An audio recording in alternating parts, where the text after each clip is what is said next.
Hello students, मैं doctor Deepa Dahake आज आपके साथ मोस्ट इम्पॉर्टेंट टॉपिक पे बात करने वाली हूँ। आज हम इस सेशन में किसी भी तरह के आयुष काउंसलिंग के लिए कॉलेजेस से रिलेटेड, कट ऑफ से रिलेटेड और शेड्यूल से रिलेटेड डिस्कशन नहीं करेंगे, बट काउंसलिंग के समय एक इम्पॉर्टेंट या हम कहते हैं one of the most important topic है, जिसके कारण कुछ अच्छे बच्चे या कभी कभी नॉर्मल स्टूडेंट्स जिनको कॉलेज मिलना भी होता है तो उनको कॉलेज नहीं मिल पाता है, क्योंकि काउंसलिंग के लिए जो राइट पाथ है, काउंसलिंग के लिए जो राइट डायरेक्शन है, उसको छोड़ के वो कहीं ना कहीं मिसलीड हो जाते हैं। तो मेनली जो आज मेरा टॉपिक है आपके साथ बात करने का और डिस्कस करने का वो यही है कि क्या काउंसलिंग के समय आप भी मिसलीड हो रहे हैं या कंफ्यूज्ड हो रहे हैं। अब मेन यहाँ पे ये आ रहा है कि क्यों मैं आज आपके साथ ये बात डिस्कस कर रही हूँ। उसका रीज़न है कि लास्ट 2-3 डेज़ में जो आयुष काउंसलिंग का शेड्यूल 18 नवंबर को एक्चुअली आयुष काउंसलिंग का शेड्यूल अपना state quota and all India quota के लिए रिलीज़ हुआ है। 19 एंड 28 नवंबर को मैंने 2 वीडियोस डाले हुए हैं। अब उन वीडियोस में जो स्टूडेंट्स नंबर के अकॉर्डिंग, कुछ स्टूडेंट्स तो काउंसलिंग से रिलेटेड क्वेरीज कर रहे हैं, but number of students freely मुझसे और ऑनेस्टली बात कर रहे हैं regarding their rank, marks and college में अलॉट होगा या नहीं होगा। मैं भी अपनी तरफ से पूरी कोशिश कर रही हूँ, क्योंकि किसी न किसी तरह से आपको फेथ है मुझ पे और आप फ्रीली पूछ रहे हैं, तो मैं भी ऑनेस्टली बताऊंगी कि अगर आपका एडमिशन होगा, नहीं होगा, गवर्नमेंट में होगा या प्राइवेट में होगा। बट जब मैं ये कमेंट्स रीड कर रही थी, एट दैट टाइम मैंने देखा कि नंबर ऑफ बच्चों के कमेंट्स पे कुछ अनऑथराइज्ड पर्सन्स के मैसेज थे, कुछ अनऑथराइज्ड पर्सन्स के मोबाइल नंबर थे, या फिर उनके कॉन्टैक्ट्स थे, चैनल का कॉन्टैक्ट है, या फिर उनके अपने हम कह सकते हैं कि साइट्स दी हुई थी।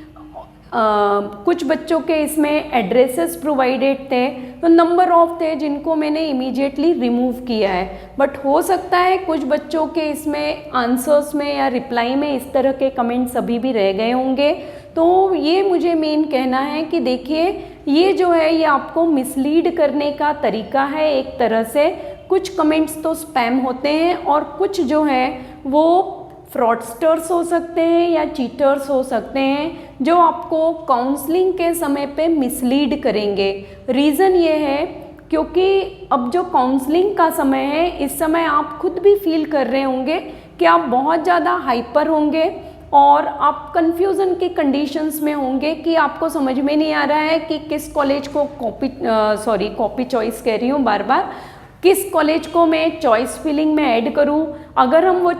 कॉलेजेस को चॉइस फिलिंग में ऐड कर रहे हैं तो क्या वो कॉलेजेस हमको अलॉट होंगे। अगर गवर्नमेंट कॉलेज अलॉट नहीं होगा और मैं प्राइवेट में जाना नहीं चाह रहा हूं तो फिर मेरा क्या होगा। ये बहुत से क्वेश्चंस हैं जो आपके माइंड में चल रहे हैं, और उस बीच आपको ये भी लग रहा होगा कि अब कहीं ना कहीं से आपको हेल्प मिले, जिसके बेस पे आप एनी हाउ एक गवर्नमेंट कॉलेज तो ले ही लें अगर आप उस रेंज में आ रहे हैं। बट इसी कमज़ोरी का अपनी फ़ायदा उठाते हैं इस टाइप के लोग, और यहाँ पर इसलिए डिस्कस कर रही हूँ क्योंकि रिसेंटली 2-3 डेज़ बिफोर आपने न्यूज़पेपर में भी पढ़ा होगा कि बॉम्बे बेस्ड फैमिली है जिनकी बच्ची ने नीट क्वालिफाई किया है और MBBS एडमिशन के लिए उनको फ़ोन कॉल के थ्रू कांटेक्ट किया गया और बेंगलुरु में बेस्ट गवर्नमेंट कॉलेज और बेस्ट इंस्टीट्यूट प्रोवाइड करने के लिए उनसे बात की गई। और उनकी, क्योंकि एक्सपर्ट्स होते हैं ये लोग बात करने के लिए, काउंसलिंग की प्रोसीजर्स का इन लोगों को पूरा नॉलेज होता है। तो जब ये लोग आपसे फोनिक डिस्कशन के थ्रू या इवन पर्सनली आप अगर मिलते हैं और बात करेंगे तो आप किसी भी तरह से जज नहीं कर सकते हैं कि दे आर चीटर्स और फ्रॉडस्टर्स। तो वहाँ पे उस फैमिली के साथ उनको बेंगलुरु में बुलाया भी गया और उस फैमिली के साथ इंस्टीट्यूट को भी उनको बताया गया कि इस इंस्टीट्यूट में आपको मिलेगा एंड 40 lakhs उस फैमिली से लिए गए हैं। एंड एट द एंड जब तक वो समझ पाते हैं तब तक जो 2 पर्सन्स थे जिन्होंने पूरा काउंसलिंग वगैरह के लिए उनको कंप्लीट गाइडेंस प्रोवाइड किया था, तो वो दोनों पर्सन्स वहाँ पे अवेलेबल नहीं थे एंड फाइनली जो बच्ची काउंसलिंग के लिए उनके ऊपर डिपेंड थी, तो जो काउंसलिंग का स्टेज था वो भी हाथ से उसके चला गया एंड प्लस जो 40 लाख मायने रखता है किसी भी फैमिली के लिए और पेरेंट्स के लिए, वो भी अब उनके हाथ में नहीं है। तो मेन मेरा कारण यही था आज आप लोगों से बात करने का कि जो काउंसलिंग के समय मोस्ट इम्पॉर्टेंट है आपको राइट डायरेक्शन में कंसंट्रेट होके काउंसलिंग को कंप्लीट करना। किसी भी अननोन पर्सन, अनऑथराइज्ड पर्सन के कांटेक्ट में मत आइए। काउंसलिंग अगर आपको करवानी है, किसी से गाइडेंस चाहिए, तो जो प्रॉपर काउंसलर्स हैं उनके थ्रू ही आप जाइए। ये मैं मना भी नहीं करती हूँ कि काउंसलर्स का यूज़ मत करिए, बिकॉज बेस्ट इंस्टीट्यूट्स हैं, बेस्ट काउंसलर्स हैं आज अपने यहाँ पे जो आपको एक प्रॉपर गाइडेंस प्रोवाइड करेंगे और उनकी हेल्प से आपको एक अच्छा इंस्टीट्यूट भी मिल सकता है। बट अगर अपनी तरफ से किसी का आपको फ़ोन आ रहा है, अपनी तरफ से कोई पर्सन आपको कॉन्टैक्ट कर रहा है और ये कह रहा है कि अगर आपके मार्क्स कम हैं और मैं आपको एडमिशन दिलवाता हूँ, या फिर आपके नीट में स्कोर कम है, नीट में आपका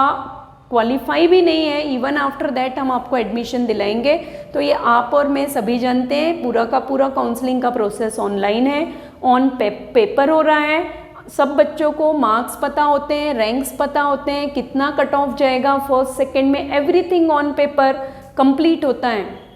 किसी भी तरह के मिसलीडिंग्स में मत आइए, ये मैं बार बार रिक्वेस्ट कर रही हूँ, क्योंकि जो ड्रॉपर्स के स्टूडेंट हैं उनके साथ ये होने के चांसेस ज़्यादा होते हैं। तो kindly this is again final request है कि अगर आपको किसी कमेंट पे इस तरह के आंसर्स मिले हुए हैं, मैं फिर कह रही हूँ कि मैं कोशिश करूँगी सभी इस तरह के कमेंट्स को रिमूव करने का, बट इन केस अगर रिमूव नहीं हो पाते हैं तो आप किसी भी तरह से ऐसे अनऑथराइज्ड एंड इम्प्रॉपर कमेंट्स के ऊपर ध्यान मत दीजिएगा। कंसंट्रेट रहिए, जो प्रॉपर गाइडलाइंस है काउंसलिंग की उसी में पार्टिसिपेट करिए, डॉक्यूमेंटेशन पे ध्यान दीजिए। बार बार एवरी सेशन में मैं कह रही हूँ कि डॉक्यूमेंट्स अपने पूरे अपने पास रखिए और जो भी फॉर्मेलिटीज़ हैं वो पूरी करिए, कॉन्फिडेंट रहिए और काउंसलिंग में पार्टिसिपेट करके मेरी बेस्ट विशेज़ है सभी स्टूडेंट्स को कि जितने भी आपके मार्क्स हैं उसके अकॉर्डिंग आपको बेस्ट इंस्टीट्यूट मिलेगा और फ्यूचर में आप एक बहुत अच्छा अपना एस्टैब्लिशमेंट सेट करेंगे। So best wishes for all the student about this counselling procedure. Channel के साथ कनेक्ट रहिएगा। कुछ भी आपको मेरी तरफ से हेल्प चाहिए है तो आप कमेंट कर सकते हैं, इंस्टाग्राम हैंडल को मेरे यूज़ कर सकते हैं, वहाँ पर भी आप मुझसे मैसेज के थ्रू बात कर सकते हैं। And up to next session, all of you stay motivate and stay blessed.